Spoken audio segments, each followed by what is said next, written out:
Good evening, everyone.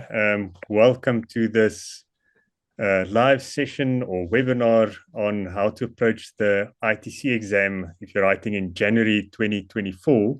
We're going to get going in half a minute or a minute. I just want everyone's sound to start working, and you should be able to see two of us, Yvonne and myself, and my screen. So if you can see us and you can hear us, maybe just a thumbs up or a smiley face there at the bottom or the top in your Zoom controls. There should be uh, reactions. I can't remember what you call them. Yeah, there we go. Thank you. Okay, so you can hear us. I'm still admitting people to the session, so we're going to get going soon. Okay, That's my thank new you. favorite one. I thought, who's this? Oh, One of my students used that during the week uh, in a CTA session, and I thought that was just perfect. I asked them how that they're is doing, and he sent me the little skull. uh, that's brilliant. Then there's also a chat. You'll see a chat function there. I'm going to say hi in there. So you are welcome to ask anything in there. You can ask it to everyone, or you can pick one of us. It's better to ask everyone because one of us might miss it. So I'm going to try to keep my eye on it throughout the session. So if you have any questions, you can pop it in there. We are recording this session, so if something happens, load shedding or whatever, and you lose your connection, we are going to post the recording or send it out to everyone that registered. And I'll also send all the contact details and everything about the course. So tonight's it's not to chat to about our course. I'll mention at the end quickly, but I will send you information on our ITC board course. But we're going to chat about how we think you should approach the ITC after years of running our board course and working with hundreds of ITC candidates. And we've had many successful candidates. And again, in the last session, the last ITC exam, even some candidates who passed on their final attempt after failing 5 times. We had more than one of those that did a board course for the first time and then passed at their last attempt. So that was awesome. And so with that, um, I want to ask you quickly a quick poll. It's anonymous, so no one will see your results. We'll just see the overall results. But how many times have you written the ITC before? So on your screen, you should see a poll there. Um, we can't see the names, so it's just, are you writing for the first time or have you failed before? Okay, so that's 60% has failed before and 40% first attempt. Okay, so that's awesome. So it doesn't matter in which category you fall. Tonight's session is for you. And then another quick question. Now I must just find it. They changed the polls. So where did you do your CTA or your PGDA? Or if you are still busy, where are you?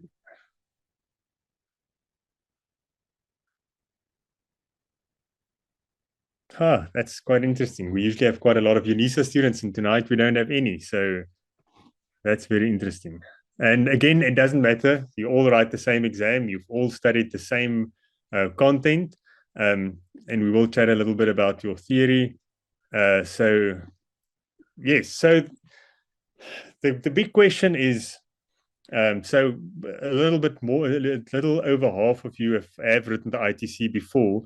And the question that you want to be asking and figuring out is, why did you fail the ITC and what can you do so that it doesn't happen again? And then if you are writing for the first time, we all know, and you've probably heard from other candidates who've written before, that it is quite a tricky exam. It's a difficult exam. And for me, I remember I really wanted to throw up after the first paper. The second one went a bit better, but I can still remember that feeling.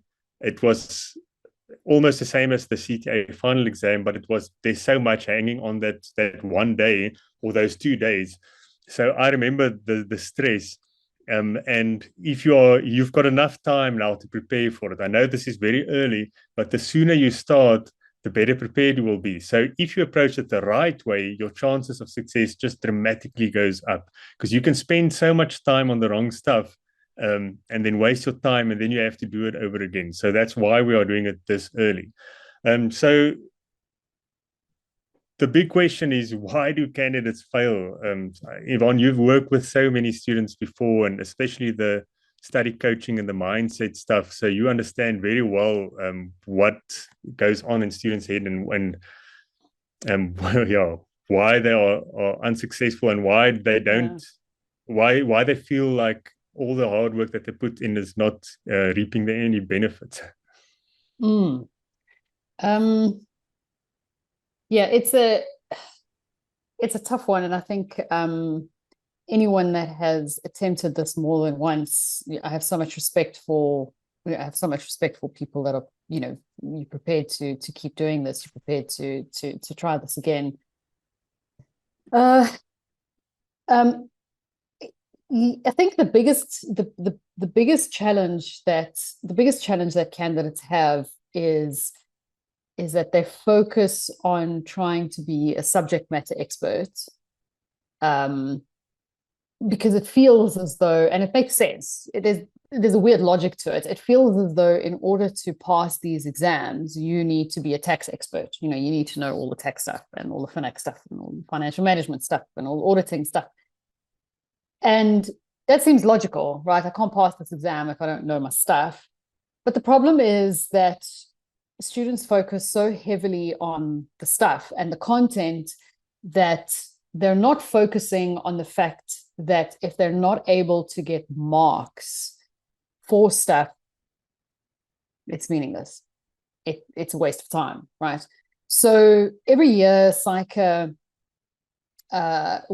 when the ITC results are out, after a month or so, SAICA releases a reviewer's comments sheet or report after every single ITC, and you'll find that with the past papers. So if you go into SAICA's website and you go to the ITC past papers, for each of the past papers, you'll find SAICA's reviewers' comments.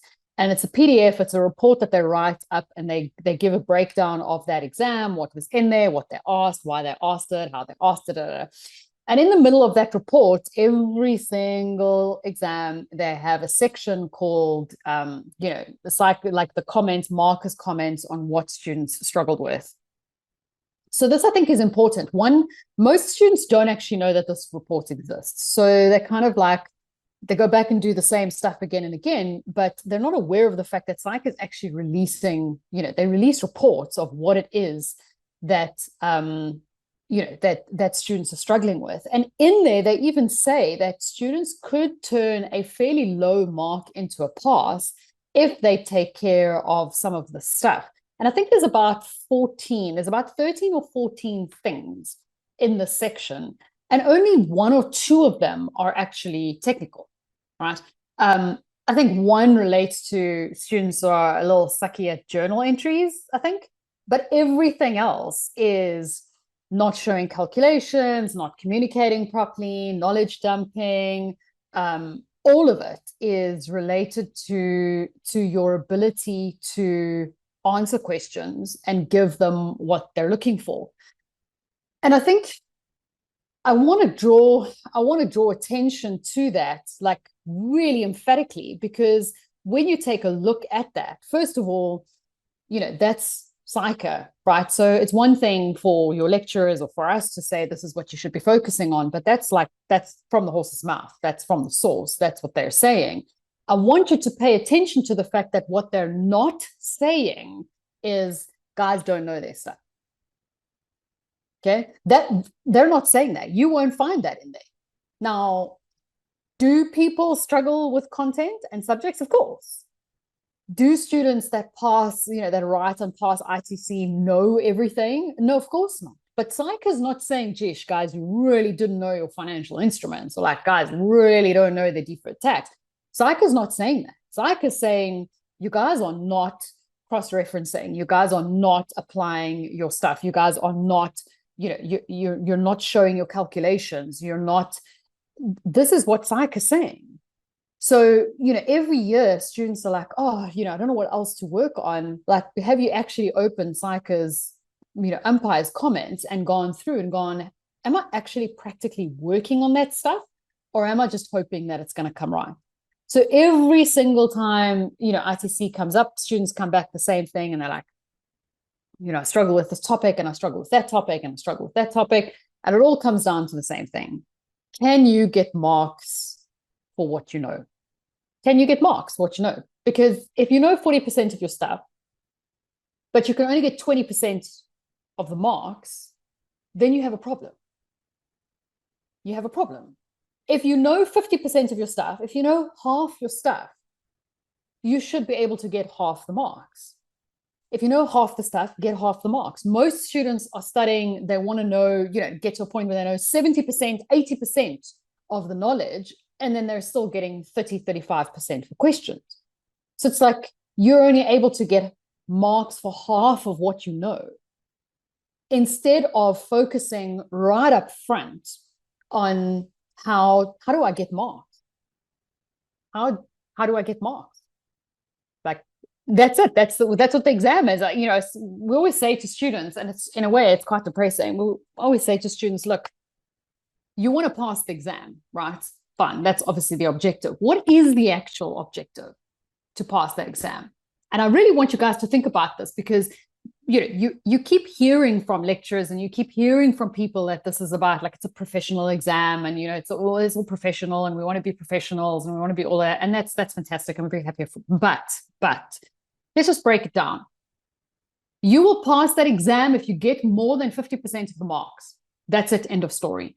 Nowhere does it say you will pass that exam if the examiner feels like you know what you're talking about, if the examiner feels that you're competent, if the examiner feels like you know what you're doing. That's not what it says. It says if you get more than half the marks on the mark plan, you'll pass. So whether or not you know your stuff, and whether or not you feel competent, and whether or not you sound competent is quite irrelevant, quite frankly. If you're able to get half those marks on the mark plan, you'll pass, which means 100% of your studying should be focused on practicing, how do I get marks? But no, we spend 80% of our time focusing on theory and revising some more and revising some more. And then we go and do board courses that give us these massive files of updates and notes and latest stuff and more theory and like tons and tons of stuff. So we're drowning in all the stuff that we need to learn and learn some more and learn some more. And then 2 weeks before the exam, we start doing questions properly and we don't understand why we're not getting marks. Because your exam is not about revision. Your exam is not about theory. Your exam is about, can you get marks? It's a game. And the only people who are not aware of the fact that this is a game, unfortunately, are the people that are writing. It's a game, but you're not playing the game. I remember when I started my articles in first year, I wasn't competent if I look at some of the stuff that I did in my first audit. But I remember the partner said on the audit, he asked the first years if there's a technical question, like an IFRS thing, because he said, you know the work the best. And it's true. I think if you passed CTA recently, and I know some people go write the ITC a year later or 2 years later, and especially they feel like they really need to work on the theory first because they've forgotten everything. But remember, the partners that are quite competent in their job, they don't know they can't remember any of the stuff that they learned back then, but they do know where to find the information, and they've got the experience. But it's so funny that, and we know where it comes from. It's from studying for years and memorizing stuff and the way it's tested.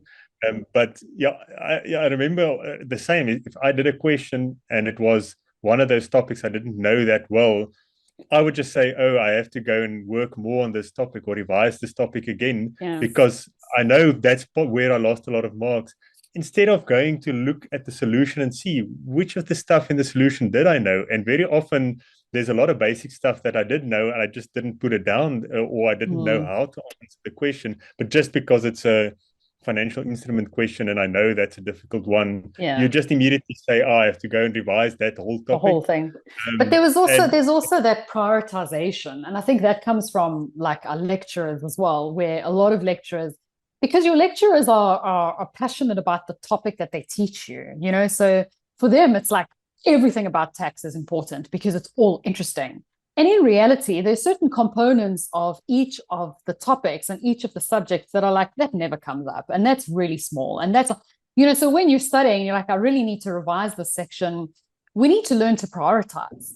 this is the big thing. This comes up for the bulk of the marks, and this is generally for like 2 or 3 marks. So if I'm running out of time, I need to prioritize, And I think when you're in that space, you're just like, I don't know this and I don't know this. And everything you touch, I call it the exploding mushroom. I call it exploding mushrooms, because when you're doing a question or when you're studying, it's like everything you touch just explodes in front of you with like, oh, great, more stuff I don't know. And then you take another step forward and you're like, oh, more stuff I don't know. Oh, I don't know that either. And I don't know that. And now that's changed, and now that's changed. And now that's changed. And I don't know that. And then eventually the list of stuff that you have to study is longer than the list of stuff that you have studied already, even though you have it's CTA. funny that you mentioned that, and tax specifically, because none of us, neither of us are tax experts. Yvonne does the auditing, and I do management accounting. But in tax, a good example is, because one of our lecturers is a tax expert that wrote our tax textbook, and very few students think of something simple as gross income that you have, and the general deductions that you almost always have to consider when you start the discussion. So if there's a receipt, you start with gross income, but because it's so simple and they see there's some tricky thing, and like you said, they're just worried about the new stuff. We get so many questions, and before students buy, they say, what do we do with updates? And yes, we update the course, and yes, there's theory in the course, but we don't want you to start, and we don't even want you to go there before you start doing questions, because those are not the things that's going to make you fail. Because just that one update in the audit standards, and that's not the thing that if you don't revise that before the ITC, you're going to fail the ITC. That might be worth 10 marks or 5 marks, that specific bit. But the basic stuff, like the starting with broad with gross income and then zooming in on accrued or the case law, that approach is why candidates fail a simple leases question in tax. It's not because they don't know that weird little section that no, but it's so difficult to prioritize that when we're studying. And I think one of the first things that we do in the ITC course that we've created, and I do it for a very specific reason. When you're a student, you don't think about, and you don't realize how this whole thing is set up. Okay, so you kind of go in there and it's like they're examining me, and the most that a lot of students kind of think is like, SAICA wants me to fail. That's a fairly common thing if they had a bit of a bad exam. But other than that, like, what really goes on behind the scenes when these exams are created? And I think what I wish students understood is that exams are very specifically designed. Like, an enormous amount of time goes into the design of the levels of each of those marks, right? So it's not just, someone hits out a case study, hits out a solution, and they go, here's your exam. There are a list of over a dozen people, over a dozen academics in different spheres that go through the case study and the required and the solution again and again and again to ask, is this manageable for a student who's just come out of CTA, for an average student, not an amazing student, not a brilliant student, not a top 10 student, and the rule, if you will, the unwritten rule, if you will, or the academic rule for all levels, for all academic stuff is someone, there must be at least 50% of the marks must be manageable for an average student. That's kind of the rule, right? It's not a mistake. It's not an accident. It's not coincidence. That's what it is. So behind the scenes, you literally have a panel of people who are going through these exams going, are there at least 50% of these marks that are manageable for an average student? Now, the problem is when you're sitting in that exam, one, you don't feel like you're average. You feel like you're the most useless person who's ever walked the face of the earth. Somehow, like, one. And two, you'll see something that freaks you out or see something that looks difficult, and we kind of go, oh my goodness, this is a terrible exam or a horrible question or the whole thing. But very carefully want you to remember how many times you've done questions that really seem difficult and ugly, And then when you look at the solution, you realize there were actually a lot of really easy marks there. Okay, that happens all the time. And so one of the first things that we do in the course that we do is I want you to kind of scratch behind the scenes of that and go, wait a minute, how often is this happening? That I'm doing questions where I think it's really difficult, or I think I'm not capable of doing it, but in reality, I actually already have the knowledge to pass. And my problem is not the knowledge. My problem is that I'm struggling to communicate it, or I'm struggling to, the time management, or whatever the case is. But actually, I do know stuff. You are not studying, and you're not aware of the fact that there is an entire panel of people behind the scenes going through that entire exam again and again and again, going, wait, this information, this is too high level. If this information means that someone's got to have like inside industry information and inside industry knowledge. And so, you can't put that in there. We'd have to explain that that word's too complicated. That concept, yes, okay, that's easy. Or like, and then yes, that's going to be our difficult thing. That's going to be the thing that freaks people out. And that's going to be there. It's going to be at the end. It's not going to impact the rest of your decisions or the rest of their calculations. But yes, that's going to be, separate the people that are getting 90s from the people that are getting 70 kind of thing. But if you realize that this is what's happening in the design, it's a lot easier for you to study and go, hold on, someone is sitting there making sure that average people are able to pass this exam. And I want you to do that. If you've written ITC and you're kind of going, no, but it was really difficult, I want you to go back to that exam paper and go and count those marks on the solution and go, how many of those were basic, were things that I do know? And I guarantee you will find it's at least 50%. It's generally 50 to 60%. If you can go into that exam, if you spend your time studying, if you spend your time practicing the approach of saying, I know that there are at least half marks in here. Half the marks here are basic. I know they're in here. My job is to find them. My job is to practice getting those marks. That's a totally different way of studying. That's completely different. You're not going in like, I need to learn all my stuff so that I can hopefully get half the marks. No. Half of the marks in that exam are manageable for an average student. My job is to practice getting those marks. The more questions I do where I'm looking at a question and going, oh, that looks really difficult, but wait, I know they're designed a certain way. There are 50% of the marks here are basic. My job is to find them, not focus on the difficult stuff, not focus on the higher grade stuff, not get lost down the wrong rabbit hole, not freak out and lose my train of thought. I know you're in there and I'm going to find you. I want you in the driver's seat. And that takes practice when you're studying.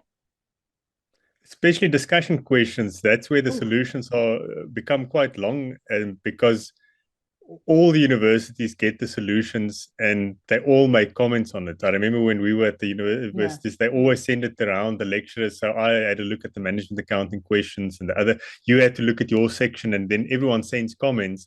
And if you look at the ITC exam solution, sometimes those nasty management accounting questions, where long discussion questions, it's maybe 16 or 17 marks, worth 16 or 17 marks, but there's 33 or double the amount of marks in the solution. And then if you go through those solutions, you'll see how many basic stuff is there that you all know. And it's not stuff that comes from theory. There's nothing in there that you can go and find in your textbook. It's just common sense stuff that comes from the case study, that comes from some general knowledge.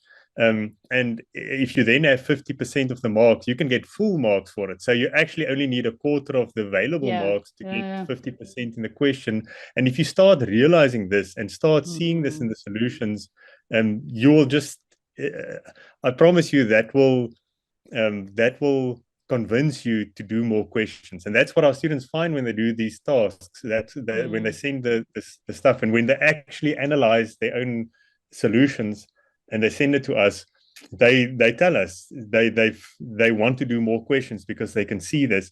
And when I give feedback on this specific question, I've never really seen, of hundreds of students, anyone that legitimately didn't know enough to pass the question. They always know enough. If I find someone that indicate that they didn't know enough, there's always something wrong there. They've either said all the marks are difficult. So every single one, they just, and you Yeah. can see they just took the pen and quickly ran down. So then Yeah. I tell them, tell me, why did you not know this or this or this or this? And then they say, oh, no, no, no, I did know that. I just didn't think of it. But then you did know it. It's just you didn't think of it. So there's something else. It's not that. And then ask yourself, what piece of theory or which chapter will you go and study so that you do know that? Because you Yeah. already know, you know that once you see it in the solution, it makes sense. But that won't come from going through the textbook again or going through your theory or watching a video. That won't make you think of it. It's doing the questions and then getting them wrong, seeing them in the solution, and then analyzing it like this. And then next time you think, wait a second, there's a bunch of stuff in here that I will at the end say, oh, I know this. So what is that? What are those things? Yeah. I think especially when it comes to financial management, because I struggled, management accounting and we had a very hate relationship in CPA. That's like me and auditing. Man. Yeah. I just couldn't, I did not know what on earth I was doing. And so I couldn't visualize what on earth was going on with this thing. But I always felt obviously always felt massively underprepared. And I felt like there was an answer sheet somewhere or a textbook somewhere that I didn't have that had all these answers in, and then, lecturers or, you hear oh, that's common sense. And I'm like, common sense for who? Because it's not common sense as far as I'm concerned. Nobody told me this crap. But I think what I didn't realize is that there's compliance type learning. And this I think is really, really, really important when you think of the way you study, because we're wired one way or the other. So I call it the rules versus tools, right? So if you are a rules type person, it means that you prefer learning stuff that has very specific rules, laws, legislation, theory, that although it's boring and although there's a lot of it and although it's complicated and detailed, once you know it, and then you can always use it. So your IFRS, for example, formats, formulae, calculation, it's complicated, and tax, it's complicated, it's weird, but once you know it, Those are rules, right? Tools are where you learn, this is kind of the best way to go about stuff. And this is kind of the basics. These are guidelines. And then you have to figure out how this works in that particular scenario. And every time you use it, it looks different. Auditing and financial management fall into the tools as opposed to the rules. So if you're a rules-based person, then you want that comfort of going, I want all the theory behind me first. And then when I do a question, I should be able to pull that theory up and use it in the question, right? So a lot of us, I definitely did, study financial management as though it's a rule-based subject, because there is a whole bunch of theory. And then we're like, okay, now I've got this theory. Now what do I do with it? And I'm like, I can't squeeze it in there. I don't quite know what to do with it. The reality is that financial management especially is a tool-based topic. It's a tool-based subject. And the best way to learn to deal with tools is to use them. Rules you can learn in advance and then go, you should do that, and that because it came out my head. You can do that with rules. But with tools, the only way that you learn to use them is by actually getting your hands dirty. That's it. There's no such thing as here's a table of how this is always going to look. We kind of want this table of this is how it would look. This is how the valuation would look if it was a big company, if it was a small company, if it was a listed company, if it was an owner-managed company, if it was this, if it was that, if it was this, right? So we kind of want to see the permutations of the strategy question. If it was what would the valuation be? And we're waiting for the rules, and there aren't rules. And so for us, financial management is a pain in the ass because there's no rules. But the problem is we don't spend enough time practicing the tools. We don't really know how that works. So we avoid them. We learn the rules more and more and more and more and more. And we're still not getting anywhere with the tools. So if you're a rule-based person, Tando, I see you are, just like me, well done. You need to understand that your studying is going to drag you back to learning rules because it makes you feel comfortable, right? it makes you feel like you're learning, and it suits the way that you learn and think. And so if I dump you into a question where you only have some knowledge and tools and you got to like scratch your way around it, you're like, no, I don't have nearly enough information. Like, I need way more information than this, and so generally you'll find a student that struggles with financial accounting will struggle with tax, and a student that struggles with auditing will struggle with financial management. It is not that often that students will cross where you'll find someone who struggles with tax and financial management, for example. It's not that often that you'll find someone struggles, although that said, these days at this level, students struggle with tax, not because of tax, but because of discussion questions. Because tax is now asking discussion questions, and they know the formula, but the discussion. You know what, Yvonne, you mentioned this now. I did very well in management accounting because I'm a tool-based person and I understood it. Tax and accounting was sort of in the middle because I was lazy, so I didn't. That's honest. I didn't like to memorize lots of stuff, but so I don't like the rules because yes, you need to know the stuff. Mm-hmm. My problem was I always thought auditing is a rule-based thing. Yes. So I wanted to memorize yes. it. So I did even worse in auditing. And that was the subject that nearly made me fail my CTA. And I remember distinctly, and it happened so many times. We had to do these tasks that you put in a little pigeonhole and then they mark it. And I write 3 pages full and I get 2.5%, or maybe 1.5 sometimes out of 20 or 40 even. And I look at the solution, I say, but I said all of those things. And because I thought it's rule based, I memorized all the stuff. I said all the keywords there. And so communication is a big thing. And also I didn't see auditing as a tool-based thing. So I didn't even understand what the audit plan is. I didn't even think, well, plan means do it ahead and you have to. I didn't even think, I thought it's rules and I have to memorize it. I don't understand it. I don't know how.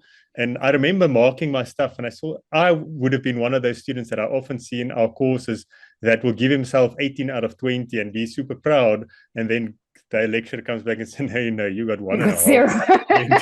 Sorry. And it's because I didn't like audit procedures, for instance. That was the worst for me, because I thought, well, I know the stuff. I can see what I need to do. But then if I gave that to a first-year clerk, the stuff that they would do if they follow my instructions, because they weren't instructions, they weren't communicated. And as soon as you understand those things and you practice it, it becomes so much easier. But it's that I think, when students say, okay, like, how should we study for ITC, or how should, it's like, you can't, trying to focus on revision, it's such a stupid example, but like, students, it's kind of like they want to be able to swim before they jump in the pool. It's like, before I get in the pool, I want to make sure that I can swim. But it doesn't work that way. The only way you learn how to swim is to get in the pool. You've got to get wet.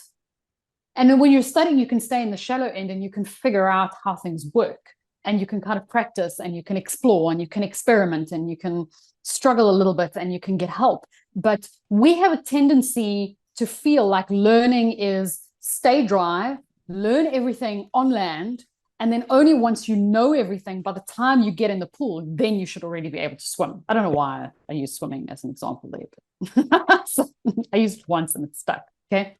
So when students are studying for ITC, the reality is you got to get in that pool as soon as possible, because that's how we learn how to swim. You got to get in there and go, what tool do they want me to use? Do I understand the tool? I have students in ITC that have written ITC repeatedly, and it's generally the financial management stuff. It's generally the costing that blows up everybody's hopes and dreams.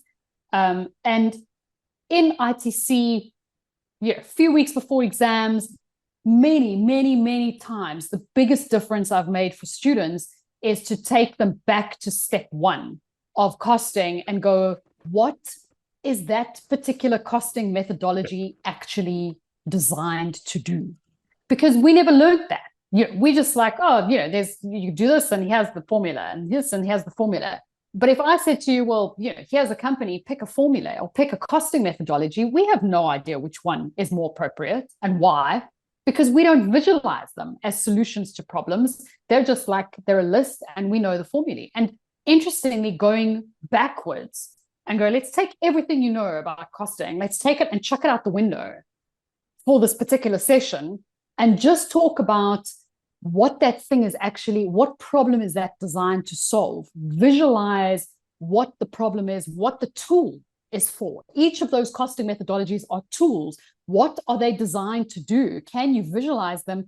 Then once you kind of have a better grasp on it, then you can go and fetch all of your theory and your understanding. And in some cases, that's been the biggest difference between a fail and a pass. So sometimes we have to go backwards to go forward. If you learned auditing off by heart, now's your warning time.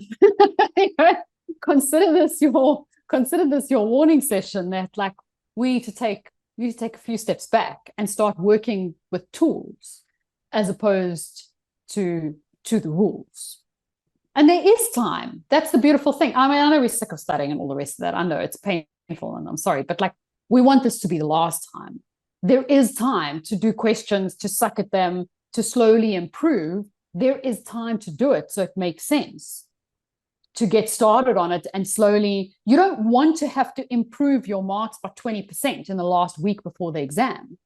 But if you're able to do questions and improve your marks by 3 or 4% every week between now and that ITC exam, you're sitting in like fantastic street. If you're just able to improve by a couple of percent every week, that's fantastic.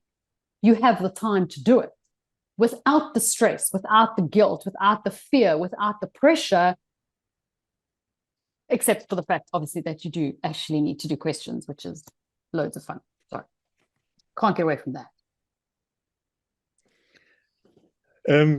I was looking now for the link to request your scripts, but I couldn't find it. I think you need to mail SAICA because I don't know that. I think you need to mail them. I don't think that yes, because I looked in the document. They do say there you can request your script, but they don't give any details. So I think you need to mail them. They always send it back within a reasonable time. But it's important that if you go over your script, that you do go and look at the solutions and see, count for yourself how many marks should you have gotten. So could you have passed with the knowledge that you have? Because that's one of the things that we always do with our students when they enter the course. We give exam feedback, but we first give them homework and we tell them to go and do this. We've got a nice little tool in our first task where we teach you exactly how to do it with a calculation, like a table to fill in. And for all the students, every single one in the last course and the one before, they could have all, if they look, when they honestly applied it to their own past exam, like for you, it would be the June one if you failed it, everyone without exception indicated enough marks, knowledge marks, to score 100%, not 50%, 100%. It's weird, but and I looked at it, they indicate they know enough work when they read through the solutions, but it's so easy to see, oh, I got 2 out of 15 for this question. I need to go and revise this topic. I got 5 for, like, oh, I failed the standard costing question, and you make a list. I need to go and revise standard costing. What of standard costing are you going to revise to answer that specific question? And if you go and look at the answer, very rarely will it be all the variances and all the stuff that you are going to revise. That's not the stuff that would have made you pass that specific question.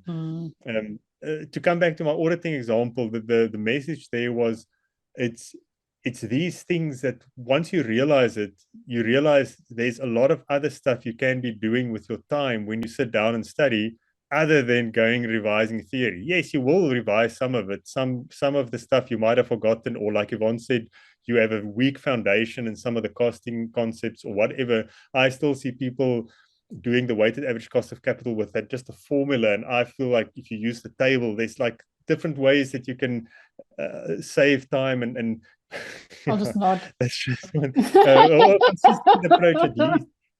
That's just how I feel about it. But there's some merit in doing some theory revision, and yes, you will do that. but there's a lot of other stuff you can be spending your time on, and most of it should be actually practicing questions.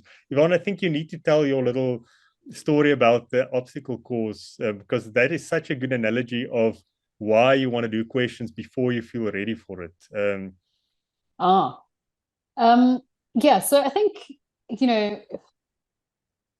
we wait to do questions because we feel like we need to know the rules and we need to know the stuff up front, and there's a lot that we don't have, there's a lot that we don't know. But the more we feel that like we're going to waste time if we do questions now, because yeah, we're it's just like, well, yeah, we're wasting time and I'm not going to pass them anyway. So what's the point? Like, I'm not going to pass this question. So what's the point, But if I said to you that, what you're preparing for is that in 2 months' time, you're going to do an obstacle course. You're going to do a physical obstacle course in 2 months' time.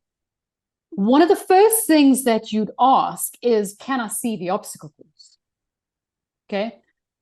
Which makes perfect sense. Like, well, can I see the obstacle course, Yvonne? Because I want to know what I'm actually going to have to be able to do. Why would you ask me that? Why wouldn't you just go, okay, I have to do an obstacle course in 2 months' time. Great, I'm leaving. I'll see you in 2 months. Why wouldn't you do that? It would make no sense, because you want to know what you should be preparing for. When you go to gym on Monday, what exercises are you going to be doing? What are you going to focus on? Oh, there were water obstacles, so I'm going to have to focus on my swimming. There were upper body things, whatever the case is. Climbing that rope. Those rope climbing things, like, no, I'm just like, I fail, I leave, I'm not coming back. It's not happening. If you see the obstacle course, if I say to you, okay, fine, I'm not going to show you the obstacle course, I'm going to show you a children's playground. Would that be beneficial for you? No, it wouldn't. You may feel better because you're like, oh, I can play around on the children's playground. Like, I can go through all the obstacles on the children's playground, and it may make me feel like, hey, I'm Iron Man, but I realize that this bears no representation or relationship to the obstacles that I'm going to face. So don't give me something simple and easy. Give me something that represents what I'm actually going to have to be able to do. If I let you walk around that obstacle course, it will be incredibly valuable for you. Not because you'll kick yourself because, I can't do that now, and I can't do that, and I can't do that, and I can't do that, so I'm just going to give it all up. No, the approach is, I'm going to have to work on that. Oh, okay, I'm going to have to work on that. Oh, okay, I'm going to have to get some help on that. Oh, okay, that's something I can do.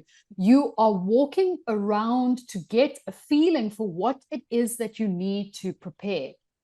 So in normal life, we are completely comfortable with the idea of, like, can you give me an indication of what I'm going to have to be able to do? We want to visualize stuff. But when it comes to studying, we hide our head under a rock and we go, nope, I don't want to see it. I don't want to know. I don't want to know. I don't want to know. I don't want to see it. I can't, because then I'm going to feel stupid. I'm going to feel bad. I'm going to feel useless. I'm going to feel that's a waste of time. No, it's not a waste of time. You need to be looking at those questions. You need to be doing them, because every single time you look at a text question, it's going to look slightly different. It's going to ask you different things. It's going to come across in a different way. It's going to expect different stuff from you. And although you can say, I need to learn about personal service companies. Yes, but what does that look like? What stuff is going to happen? Okay, I need to know the law about, like, if this, then that. These are all the criteria. Yes, but what does that look like in the world? What does that look like? Because your client's not going to come to you and go, can you list off the 5 criteria for a personal service company? You're like, sweet, I know it. No, that's not how it works. Your client comes to you and says, I'm paying this invoice, and I've deducted it off of my tax. Thanks. And it'll be up to you to spot that and go, whoa, stop the bus. Actually, that looks like that's a natural person. That's not actually come back. We need to take a closer look at that. Your client's never heard of a personal service company before. So we have this idea that we have to wait, like, we don't want to look at questions until we know the answers. In reality, I want you doing questions because I want you exploring the obstacles. so that you know, well, actually, Yvonne, I went and did an auditing question, and I realized what I really struggle with is I have no idea how to differentiate between financial statement level and assertion level. Great. Now we know. Now we know. But don't just come in front and go, okay, I have to revise risk assessments and I'm going to spend a week doing it. But I still don't know if I can get marks for the stuff that I'm doing. So when you're avoiding, or when you're thinking of like, okay, how should I study? And there's that sense of like, oh, I've got so much revision because it's nice and neat. You know, when we have those tables, especially like certain board courses gives us these things, and we have these nice tables, and we create little to-do lists of all of our topics and dates, and it's all nice and neat, and we like to tick them off in all of our different color stationery. It feels neat, but it's not exploring the obstacle course. It's just saying, here's the flat theory. I don't know what I'm going to have to be able to do with it. I don't know what's going to be expected of me. So all I know is like, I'm just studying the flat theory. And then when you do eventually get to questions, in those notes, they don't tell you they shoot you with paintball guns in the obstacle course. That you only find out. Okay, thankfully it's not. Although, I mean, yeah, the exams can feel that bad, but thankfully it's not actually hazardous to your health. Yeah, but the other thing that I realized very quickly, and even in my CTA, it started helping, but specifically for ITC, because you have less time and it feels like it's more work in a short space of time, is that you're going to have to become comfortable with the fact that it's going to be messy. You're not going to know everything 100%. And if you do a question and you get 20% for it, don't think immediately to yourself, how will I get from 20 to 50%? Because I mean, that's 30%. I need to more than double my marks. Just think to yourself, if you do this question or similar question again, or a different one, how will I get 23% next time? What could I have done differently just to get that 5% more in the next question? And if you find something that you could have done differently, then you've already made huge progress. If you just go through all the standard costing stuff, maybe you've made progress, but more than likely you haven't. So we do have this idea that questions come after learning. We can't help it. Like, we just can't help it. So it's like, do all your learning, do all your stuff, and then we do questions. And the reason we do questions, when I scratch it with my students, is we do questions for one of two reasons. One is to answer the question, am I ready to pass yet? And two is like, do I know my stuff? Like, have I done my learning properly? So we do the learning, and then it's like, okay, now I can do the questions. And what we don't realize, and yet we know that because, so at the same time, it's something we know, but we avoid, and we pretend that we don't know it because we don't like doing questions. You know, and I know that you know, and I know that you know that I know that you know. You learn more from doing questions than you do from theory. You know that you do. When you do a question, the level of engagement and the focus with the topic and the why and how does this work and where does that come from and where did they get this from and how was I supposed to know that? You know that you learn more from doing questions than you do from theory.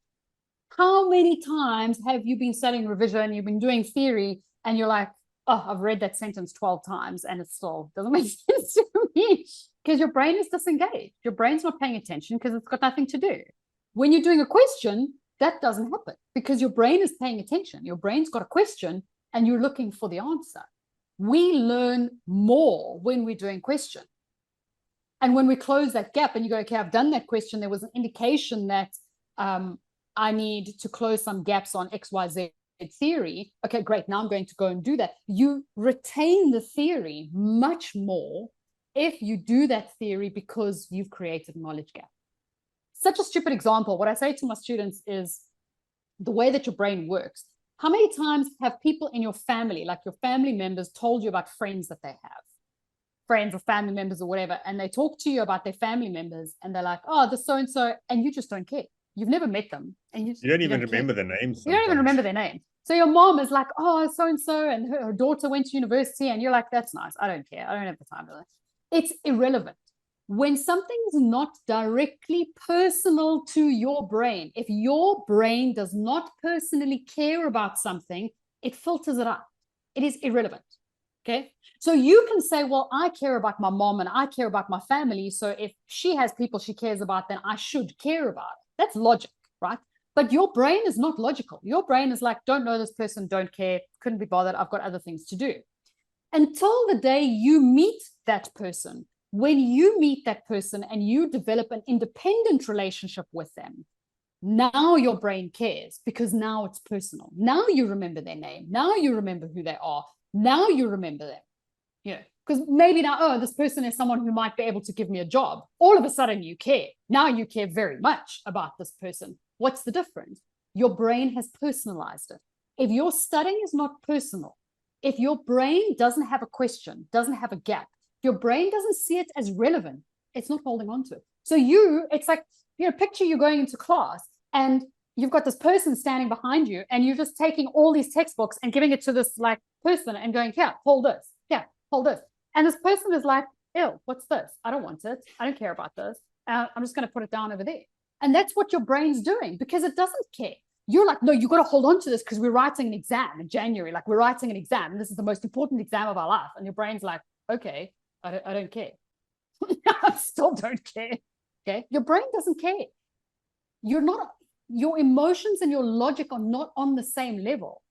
In order to make your brain care, you've got to give it a problem, which is why we learn better from questions than we do from theory, because you give your brain a problem and your brain scratches at it and it goes, oh, I don't like this. Why is there a gap? What's going on there? Why is that happening? That doesn't make any sense. Da, da, da. Then when you give your brain the answer, it latches onto it. It goes, that's the thing I needed. That was where I was. Okay. That's why we learn better from questions than we do from theory, which is also why you're more tired when you do questions than you do theory, because your brain is actually busy working.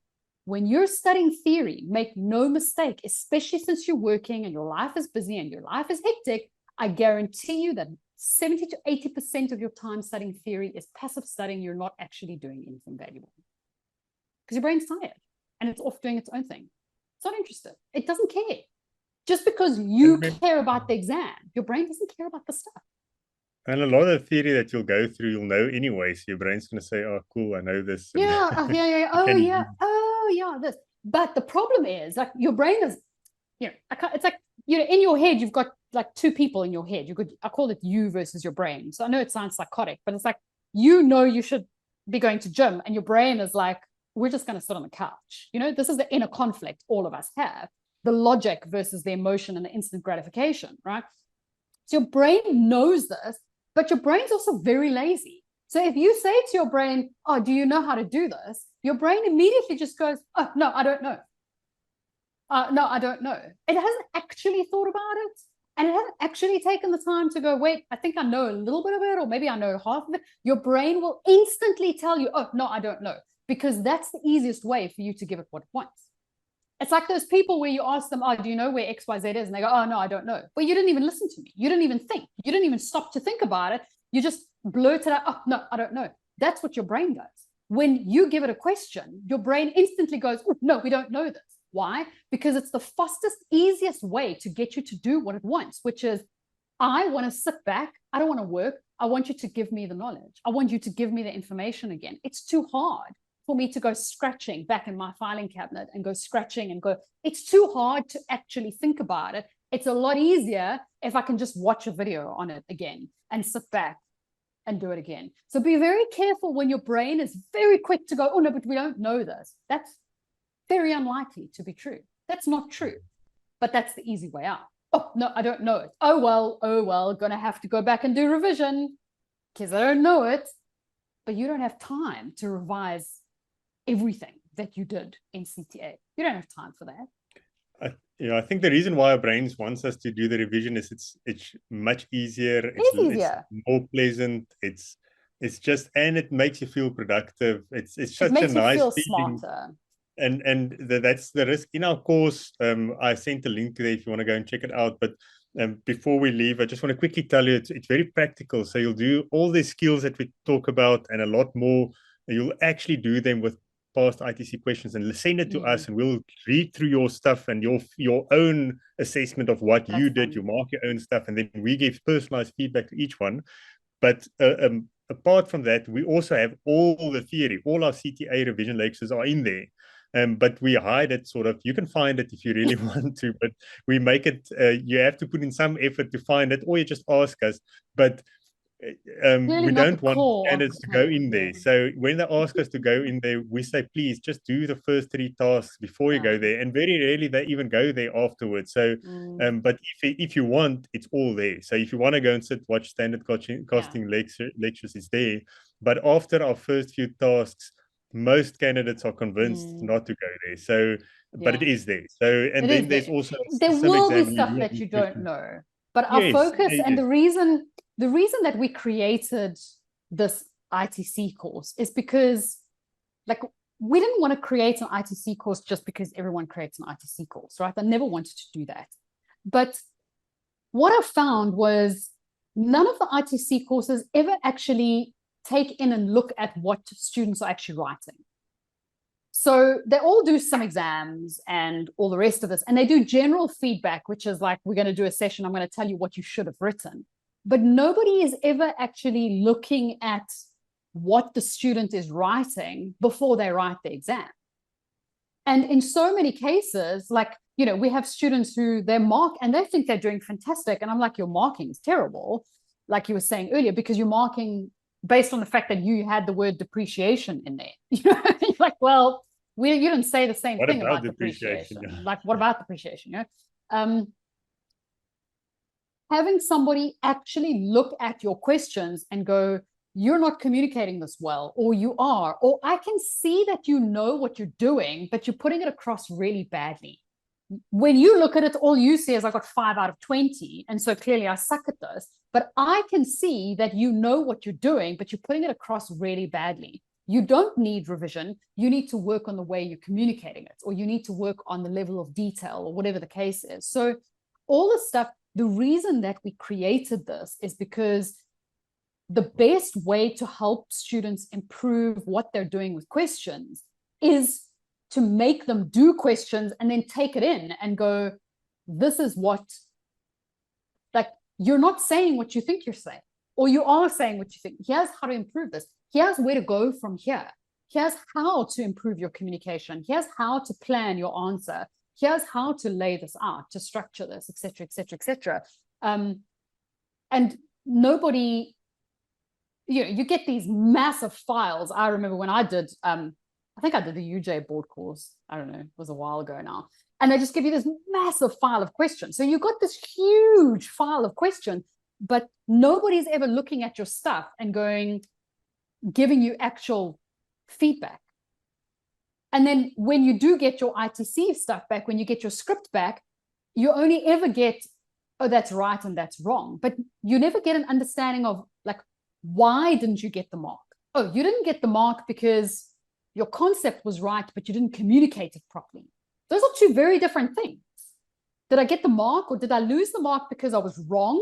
Or did I lose the mark because I was on the right track, but I didn't tell you what I needed to? Because these are two very different things. And if I just mark it wrong, you don't know, but you're going to lean towards, oh, I got it wrong. Most cases, you were on the right track, but you weren't communicating. And so that's why we've created a board course that is very heavily focused on, you do a task, yeah, we give you skills, here's how to improve the way you do this, you do a question, it's only like 30 odd marks. The questions are only about 30 odd marks. They're all past ITC papers, 30 odd marks, submit them. Either Francois or myself will take a look at them and actually give you written feedback. And then you move on to the next task. And there's like 6 or 7 tasks and some exam. So by the time you're getting through this stuff, very quickly, you get used to doing questions. So it becomes less scary, but you've got support behind it. You're not on your own. You're not struggling with the stuff without any idea of what you're supposed to be doing. And finally, you have an idea of, like, someone can actually read my handwriting. It would be very valuable to know, you know? Yeah. So if you have any questions, please, you're welcome to email us. I'm gonna send all of you an email with all our contact details, or if there's anything we said tonight that you've forgotten, I'm gonna send you a link to the recording. If you have any questions on just how to approach it, or if you feel desperate because you failed multiple times, pop us a mail. And thank you for joining us tonight, and thank you, Yvonne. Yeah. Do you guys have, before you leave, do you have any other questions, anything else you want us to deal with? You can email us, but is there anything else, any other questions? You just put your hand up or type in the chat if there's anything else that you want us to deal with. Don't all shout at once.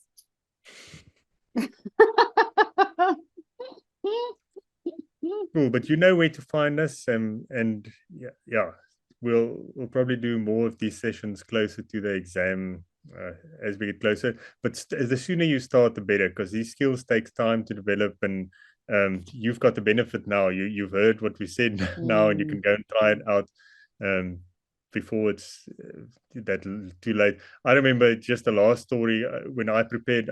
I did the theory thing and all those notes and stuff, and then I thought to myself, I don't know why I thought of it. No one told me to do it, and I did a 100-mark question. I don't know why. I took a past paper and I went to the library and I actually did the thing and I marked it, and I failed it so miserably. And I was like, how will I ever pass this thing? I know. And that just completely changed the way I studied from there on, because then I realized it's not about the stuff that you know and the theory and the stuff. There's a lot else going on. And eventually I passed it the first time. But I can remember there sitting there and I looked at this thing and my first thought was, oh crap, it's over. And then luckily, that was just luck that I did that thing. And from there on, I started doing more questions and it became easier. And luckily it was early enough. I still can't remember why I did it. But anyway, so now you know you can start early, do that obstacle, walk through the obstacle course now, so you can see they shoot you with paintballs and you have to climb that rope. Yeah, and you have support. Yeah, you have support. You're not alone. You're absolutely not alone, and you can hear by the stuff that we're talking about. It's not like we were in the top 10 or we passed, but it certainly wasn't because we're so brilliantly, amazingly, fantastically smart that that it wasn't given. So we understand. Cool, thank you, and yeah, have a great evening. Awesome. Cheers, guys.